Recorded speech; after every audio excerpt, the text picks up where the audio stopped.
capítulo 3. El capítulo 1 y 2, recordemos que son profecías sobre Israel, fundamentalmente. Aquí en el capítulo 3, la visión se amplía y habla del juicio de Dios sobre toda la tierra. Juicio de Dios sobre toda la tierra.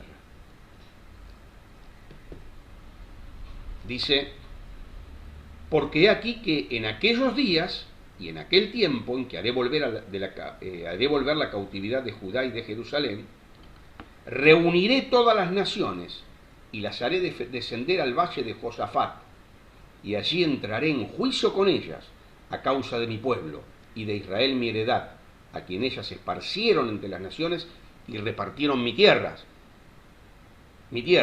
y echaron suerte sobre mi pueblo y dieron los niños por una ramera, y vendieron las niñas por vino para beber. Y también, ¿qué tengo yo con vosotras, Tiro y Sidón, y todo el territorio de Filistea? Menciona enemigos de ese momento de Israel. ¿Queréis vengaros de mí? Y si de mí os vengáis, bien pronto haré yo recaer la paga sobre vuestra cabeza. Joel está describiendo aquí entonces el juicio de Dios sobre las naciones reunidas alrededor de Jerusalén, y las naciones gentiles deberán rendir cuentas ante Dios por lo que han hecho con Israel durante ese tiempo de la tribulación. Juicio a las naciones. Entonces, el valle de Josafat realmente se desconoce exactamente su ubicación. Algunos creen que es el valle de Meguido, que es donde se va a librar la batalla de Armagedón, que es un valle donde se libraron infinidad de batallas.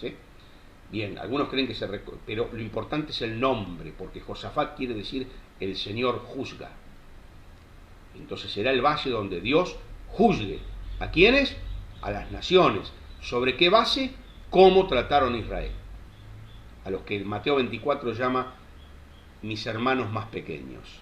Según el trato que le hayan dado a mis hermanos más pequeños, al pueblo de Israel, será el juicio de las naciones gentiles. Repito, se va a basar en la manera en que han tratado a Israel durante la tribulación. Versículo 5 del capítulo 3. Porque habéis llevado mi plata y mi oro, y mis cosas preciosas y hermosas metisteis en vuestros templos. Y vendisteis los hijos de Judá y los hijos de Jerusalén a los hijos de los griegos, para alejarlos de su tierra. He aquí, yo los levantaré del lugar donde los vendisteis, y volveré vuestra paga sobre vuestra cabeza. Y venderé vuestros hijos y vuestras hijas a los hijos de Judá, y ellos los venderán a los sabeos, nación lejana.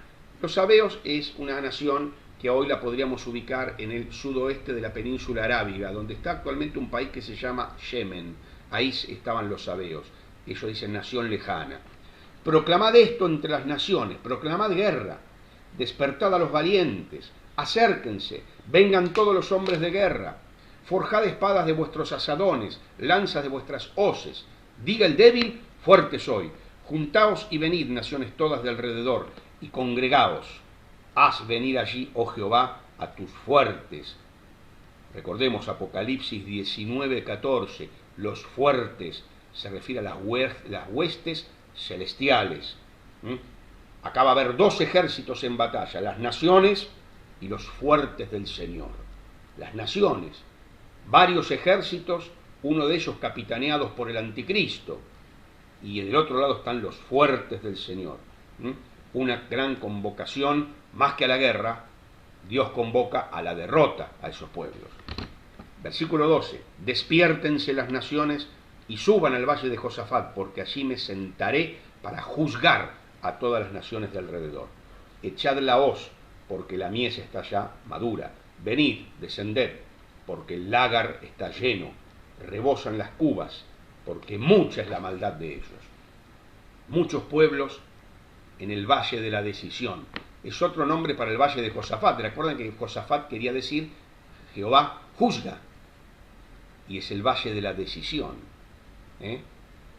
Aquí Dios decide y juzga quién entra al reino milenial y quién es cortado de la tierra y condenado.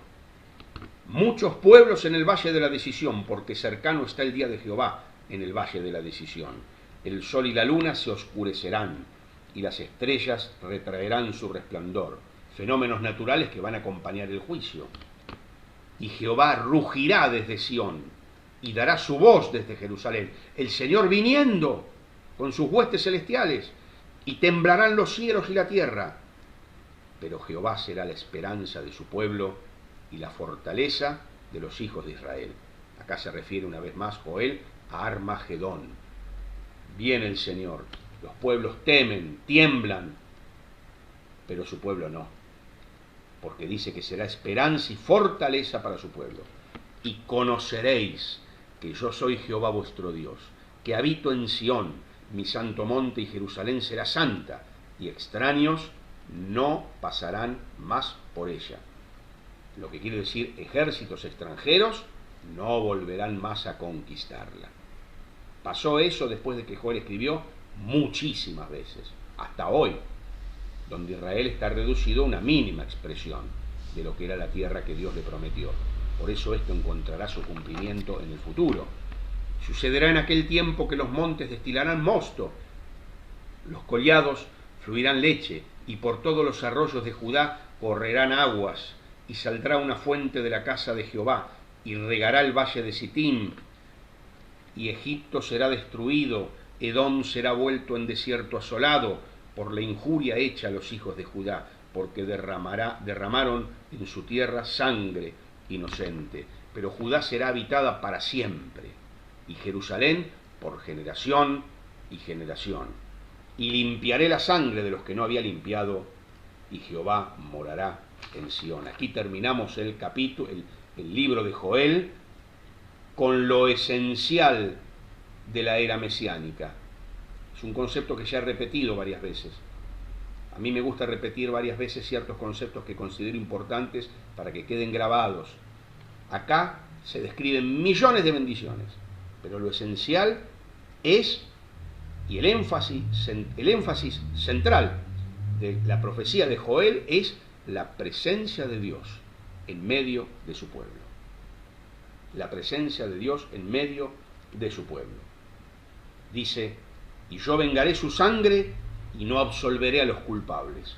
En este versículo final se combina todo lo que viene diciendo Joel en toda su profecía. Se combina bendición y juicio, que son los temas de la profecía de Joel. Bendición para su pueblo, para el pueblo que se arrepiente y se vuelve a Dios. Juicio para los enemigos. Bien, tenemos creo que muy poquitos minutos más, y yo quiero mencionarles por lo menos los eventos que están profetizados aquí en Joel por orden. En primer lugar, muchas veces se habla del día del Señor. Recordemos que el día del Señor es... hay varios autores que explican muy bien este tema, MacDonald, Pentecost, Ironside, el mismo Scofield. Y yo les digo lo siguiente para que quede claro. Día del Señor es todo momento en que Dios juzga el mal y la rebelión. Eso puede aplicarse a todo momento en que Dios juzga el mal y la rebelión, es el día del Señor. En el Antiguo Testamento, este concepto de día del Señor era usado para describir cualquier época de juicio, de desolación, de oscuridad, juicio contra los enemigos de su pueblo y juicio también contra su propio pueblo. Esto era el día del Señor. Dios castigaba y hacía justicia. En el Nuevo Testamento, día del Señor cubre aproximadamente el mismo periodo que incluye estos hechos que yo les voy a ir mencionando. ¿Cuándo comienza el día del Señor? Después del arrebatamiento de la iglesia. Y comienza tribulación y gran tribulación, también llamada tiempo de angustia para Jacob. Venida de Cristo con sus santos. Reino milenial. ¿Por qué el reino milenial está dentro del día del Señor? Yo me he preguntado, ¿no? ¿No es acaso el día del Señor un día de juicio, de castigo? Bueno, lo que pasa es que el reino milenial será un tiempo de juicio instantáneo. ¿Por qué juicio instantáneo? Recuerden que el Señor gobierna con vara de hierro y absoluta justicia. Todo aquel que se levante en rebelión o desobedezca inmediatamente será juzgado por el Señor. Inmediatamente. Ya no va a haber que esperar. Ese va a ser el momento. Durante el milenio va a haber rebeldes impíos y va a haber personas que van a nacer durante el milenio que no están regenerados, que van a necesitar la salvación como la necesitamos hoy nosotros. Bien, esas personas, cuando si se rebelan contra Dios, serán inmediatamente juzgadas. Y luego, finalmente, el día del Señor termina con la destrucción final de cielos y tierra por fuego y la renovación total del mundo. Lo que sería en 2 Pedro 3:12, el día de Dios le llama, que sería algo equivalente al estado eterno, a ese momento del triunfo final de Dios y el día y el estado eterno. Entonces, para sintetizar bien, les leo un texto de Ironside, un gran maestro de la palabra de nuestras iglesias. Cuando al fin el día de la gracia termine, el día del Señor le sucederá. ¿Cuándo va a terminar el día de la gracia? Cuando la iglesia sea arrebatada. Y ahí el día del Señor le sucederá. El día del Señor sigue el traslado, nos enseña Ironside, y también Pentecost. Será el tiempo cuando los juicios de Dios serán derramados sobre la tierra. Incluye la tribulación, el descenso del Señor con todos sus santos para ejecutar juicio sobre sus enemigos y tomar posesión del reino y reinar en justicia por 1000 años gloriosos, que van a ser el cumplimiento de todas las promesas del Señor a su pueblo en cuanto al reino terrenal del Mesías. También se menciona la batalla de Armagedón.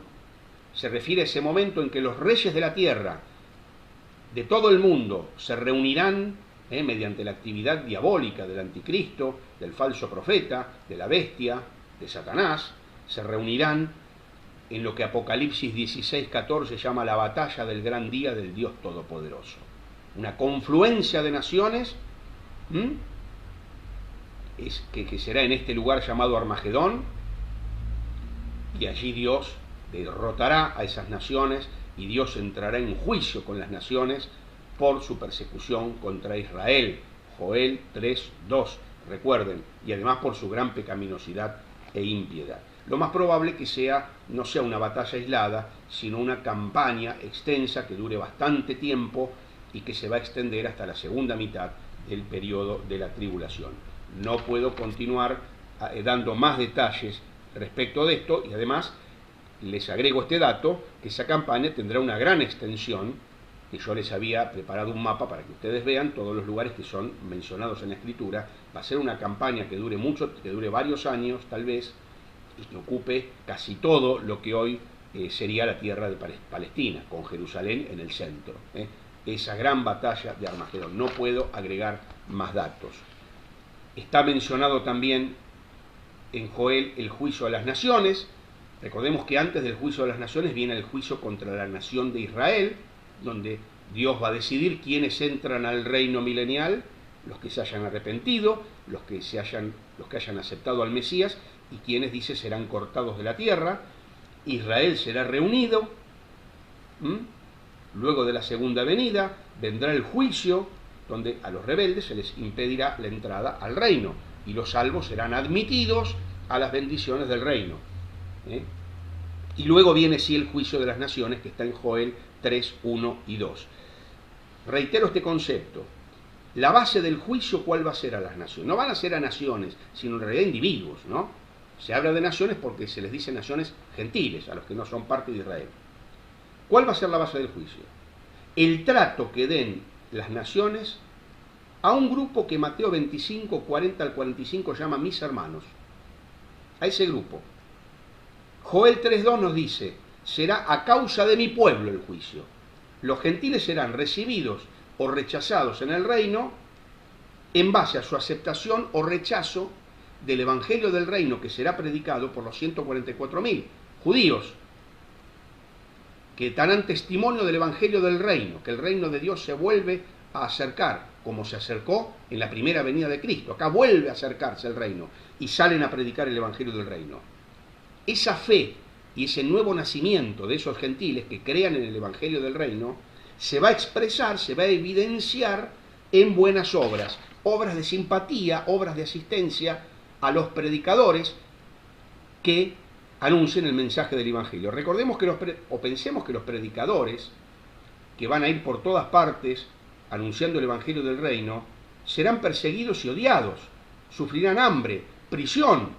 Los gentiles que crean en su testimonio manifestarán su fe dándoles de comer, cubriéndoles, visitándolos en prisión, etc. Ya lo dice ahí Mateo 24, vuélvalo a leer.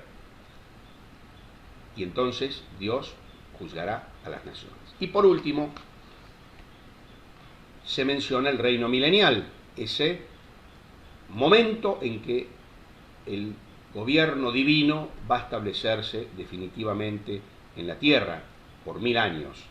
Ese gobierno que estará a cargo de nuestro Señor y de sus santos. El centro terrenal será Jerusalén y la nación de Israel, aunque Cristo y sus santos gobernarán en la nueva Jerusalén con cuerpos celestiales resucitados. Ese momento en el que se cumplirán todas las promesas de Dios de darle a su Hijo el trono de David. Ese momento donde Jesucristo recibirá, después de una larga espera, el reino del mundo. Y además compartirá todos los honores con los suyos, con su iglesia. Serán 1000 años que estarán bajo el cetro de la vara de hierro del Señor Jesús. Y será finalmente la respuesta de Dios a nuestra oración cuando oramos, venga tu reino. Y ahí vendrá la respuesta, la instauración del reino en la tierra. Termino, queridos hermanos, con esta reflexión. Don Aníbal Palazzo nos decía, cuando se hablan de temas escatológicos, el fin del mundo, la tribulación, el anticristo, se llenan los auditorios, a la gente le interesan esos temas. Yo muchas veces daba clases de educación cristiana en la escuela y cuando les proponía temas a los estudiantes para tratar, ellos enseguida, la segunda venida de Cristo, el fin del mundo, el anticristo, les interesaba esos temas. Y don Aníbal decía, muchas veces la gente quiere ver cómo cae fuego del cielo, ¿no? Unas cosas así, algo así como el cine catástrofe. Atrae a la gente, atrae. Pero saben, estos temas nos están revelados en la Escritura, no para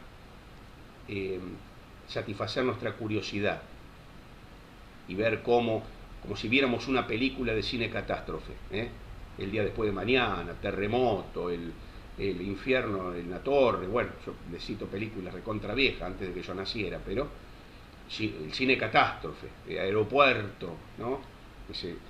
La gente le gusta ver todo eso. Pero saben, estas cosas en las Escrituras nos son reveladas no para satisfacer nuestra curiosidad, como decíamos, sino para que nuestra vida esté moldeada por estos eventos futuros. A la luz de la escatología, que haya cambios en nuestra vida.